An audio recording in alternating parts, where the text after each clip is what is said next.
95% des Français étaient exposés à un risque sanitaire du fait d'une activité physique insuffisante ou d'une sédentarité trop importante.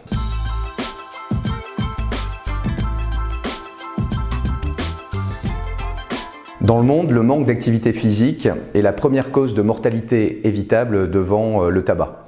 En France, l'Agence nationale de sécurité sanitaire a établi en 2022 que 95% des Français étaient exposés à un risque sanitaire du fait d'une activité physique insuffisante ou d'une sédentarité trop importante.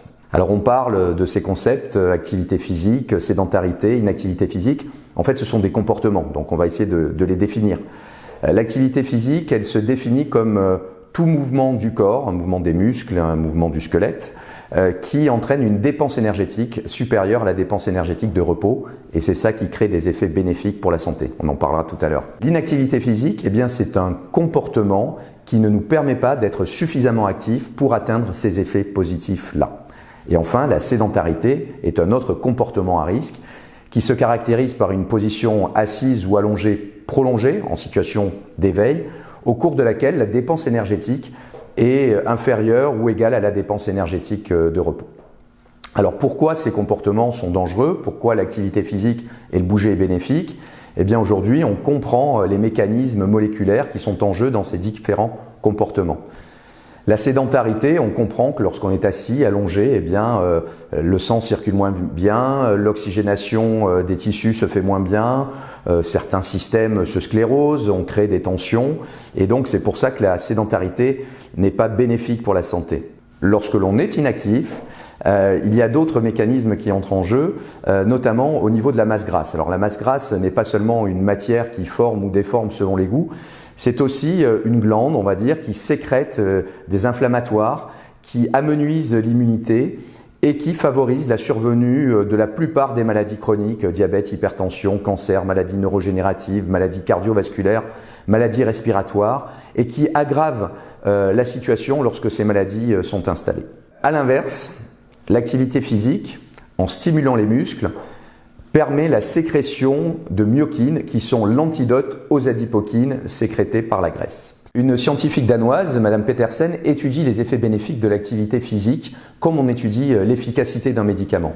Eh bien, il y a des niveaux de preuve très élevés pour l'activité physique en faveur donc de la pathogénèse, c'est-à-dire qu'une activité physique régulière évite la survenue de maladies chroniques. Ensuite, une fois que ces maladies chroniques sont installées, l'activité physique peut améliorer la symptomatologie de ces pathologies-là. Elle améliore également la qualité de vie des personnes atteintes de ces pathologies. Et puis, que l'on soit atteint de pathologie ou pas, l'activité physique régulière permet d'améliorer la condition physique. Et en fait, il faut des doses d'activité physique à des intensités modérées et à intenses pour contrebalancer les effets de nos modes de vie trop sédentaires. Une activité physique d'intensité modérée de 25 minutes eh bien, réduit de 60% le risque de mortalité prématurée. Mon Stade est un centre d'expertise en santé, sport et performance. Installé à Paris dans le 13e arrondissement, nous sommes d'abord une maison sport santé, habilitée par l'Agence régionale de santé d'Île-de-France et la Drages d'Île-de-France. Nous sommes aussi une société de services qui propose aux employeurs, du public et du privé, des solutions pour promouvoir l'activité physique en milieu professionnel. Nous nous adressons à tout type du public. On s'adresse aussi bien aux personnes très éloignées de la pratique qu'aux sportifs et qu'aux personnes qui ont besoin de se maintenir ou de se remettre en forme. En fait, le point commun entre toutes ces personnes, c'est la condition physique d'abord. La condition physique, elle est un déterminant de santé pour tout le monde et elle est un déterminant de performance pour le sportif de haut niveau. La deuxième de nos missions, c'est d'inscrire toutes ces personnes dans une activité physique durable et adaptée. Ça va être une activité physique quotidienne, régulière pour les patients. Ça va être une activité physique bien conduite pour le sportif, pour l'aider à atteindre ses objectifs. Et véritablement, notre spécificité, eh bien, c'est de permettre à chacun de trouver la bonne activité, la bonne dose. Et la bonne dose, c'est une dose qui est sûre, qui nous permet d'atteindre l'objectif que l'on s'est fixé et qui est efficace, c'est-à-dire qu'elle n'a pas d'effet délétère sur notre santé. Car l'activité physique, c'est un médicament. C'est une thérapeutique non médicamenteuse validée, comme le dit la Haute Autorité de Santé. Et comme un médicament, si on n'en prend pas assez, ça n'a pas d'effet. Si on en prend trop, ça peut être dangereux. Donc, il faut trouver la bonne dose. Alors pour lutter contre la sédentarité et pour promouvoir l'activité physique à des fins de santé, il y a une démarche à suivre. Cette démarche, elle est à peu près la même que l'on s'adresse à un individu ou à un collectif chez un employeur. D'abord, il faut identifier les besoins. Donc identifier les besoins, c'est faire un audit très précis chez l'employeur ou un bilan des capacités et des motivations chez l'individu. C'est uniquement après cette phase initiale qu'on est capable de mettre en place un plan personnalisé, individualisé pour accompagner chacun dans son objectif. Alors, il y a les objectifs des patients qui sont de guérir, il y a des objectifs individuels pour des personnes pour rester ou se remettre en forme et il y a des objectifs pour des sportifs qui sont de performer quel que soit le niveau de cette performance.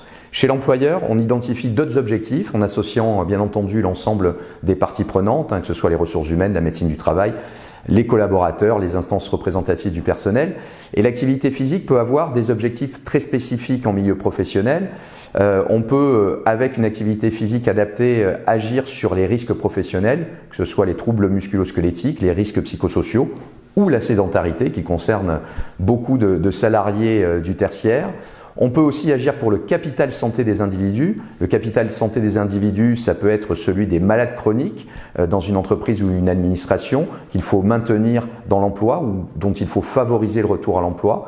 Ça peut être s'occuper des femmes après un retour de maternité. Ça peut être préparer une retraite active pour les seniors. Ça peut être aussi préparer des défis sportifs, quels qu'ils soient, dans l'entreprise ou l'administration.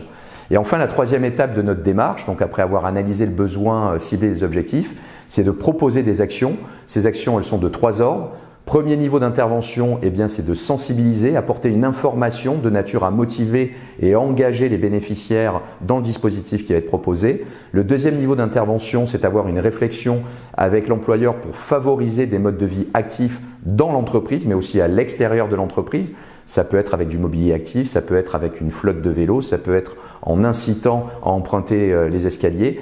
Et le troisième niveau d'offres, eh bien, ce sont des offres qui vont permettre de bouger. Donc, ça peut être des séances de fitness, mais ça peut être aussi des interventions au poste de travail pour un éveil musculaire, pour des pauses actives. Et puis, ça peut être des salles de sport en entreprise qui vont permettre là d'adresser avec des objectifs très précis chaque individu.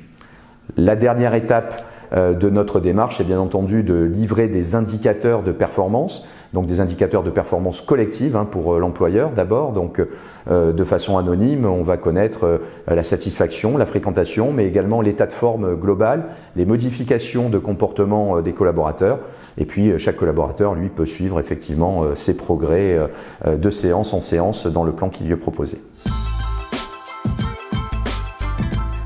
Alors je vais rappeler d'abord que notre santé, elle est déterminée par notre génétique, on n'a pas le choix, par notre environnement, on peut agir dessus, et surtout par nos comportements.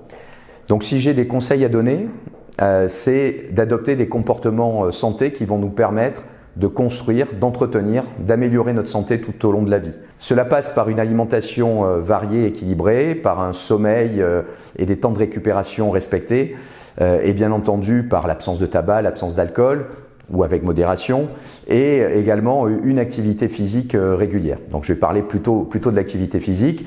La bonne nouvelle dans l'activité physique, quand on la définit, puisque c'est une dépense énergétique supérieure à la dépense énergétique de repos, c'est que ça peut être partout, tout le temps, pour tout le monde. Ça peut être chez soi dans des tâches domestiques, ça peut être dans ses déplacements en privilégiant la marche, le vélo, les escaliers. Ça peut être au travail à travers des pauses actives et ça peut être bien sûr dans ses loisirs, qu'il s'agisse de bricolage, de jardinage ou bien sûr d'activités sportives. Donc l'activité physique, c'est 30 minutes par jour pour tout le monde. C'est 1 heure pour les enfants, mais à vous, agents du ministère de l'Intérieur et de l'Outre-mer, je vais conseiller donc aux adultes 30 minutes d'activité physique par jour. Ça peut être fractionné, ça peut être 3 fois 10 minutes si c'est plus simple pour vous. Tout mouvement est bon pour votre santé et donc je vous engage à bouger comme cela, ce qui est le socle minimum en fait pour garantir d'éviter la survenue de maladies chroniques. Après, il faut rajouter des séances avec un petit peu plus d'intensité, au moins 2 fois par semaine, des séances cardio et des séances de renforcement musculaire. Donc si je dois résumer mes conseils, c'est être assis moins, se lever toutes les heures au moins 2 minutes, c'est bouger plus, avoir 30 minutes d'activité par jour chaque semaine avec 2 séances un petit peu plus intensives, car ces 2 séances plus intensives, c'est le 3e point, c'est qu'il faut améliorer sa condition physique, il faut améliorer son cœur, il faut améliorer ses muscles, parce que c'est là que ça se passe.